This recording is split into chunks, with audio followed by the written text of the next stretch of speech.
झारखंड में नई शराब नीति का कितना लाभ हो रहा है।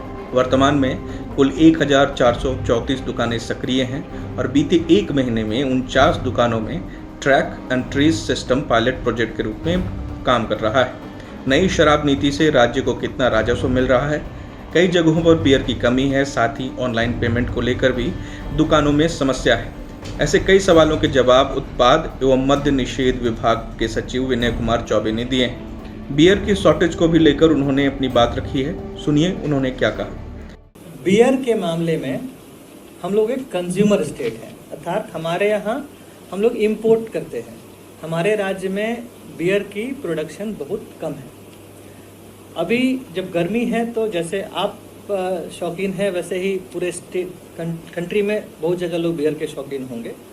और जहाँ तक मुझे बताया गया है कि अभी दूसरे राज्य में से एक्सपोर्ट को अभी अलाउ नहीं किया जा रहा है, बिकॉज वहाँ ही उनका जो कंजम्पशन है और जो प्रोडक्शन है उसमें मिसमैच है। मतलब अगर कोई यूपी में फैक्ट्री है, अगर वो 100 बोतल बना रहा है तो वहाँ ही डिमांड वहाँ पे 120 बोतल का है, तो वहाँ से लोग उसको किसी दूसरे राज्य में भेजने नहीं दे रहे हैं।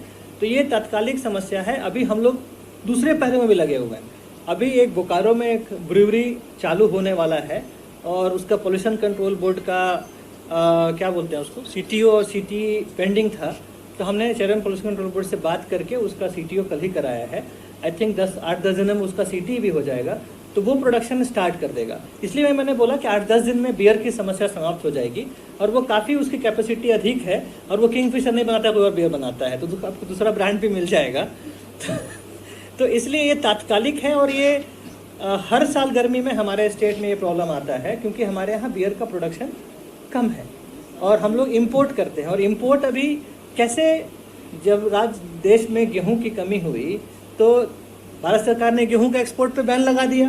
तो जहां जो स्टेट, जो देश भारत के गेहूं के इंपोर्ट पे डिपेंडेंट थे, वहां तो कमी हो जाएगी ना।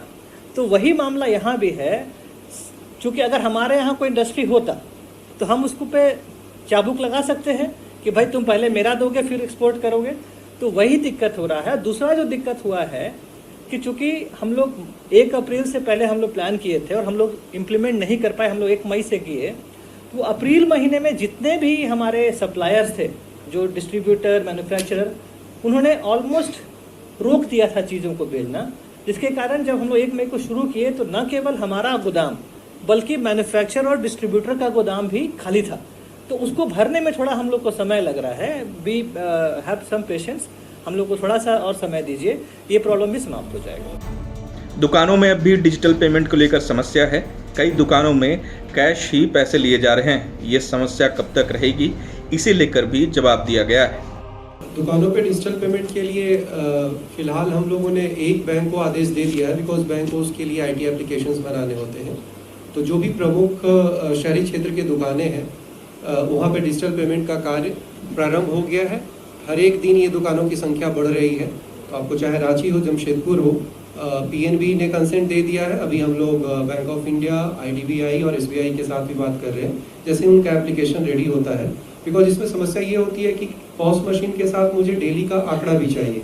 जब कैश कलेक्शन एजेंसी जाएगी तो उसे हिसाब देना पड़ेगा कि अगर वो 100 रुपया दे रहे हैं तो 20 रुपया उनका डिजिटल पेमेंट से हुआ है, तो टोटल आज का सेल 120 हुआ है। तो ये सिस्टम डेवलप होने में समय लगी थी। PNB ने ये काम कर लिया है, उनको ये आदेश दे दिया गया है। अन्य भी 3-4 बैंकों से हम लोग बात कर रहे हैं।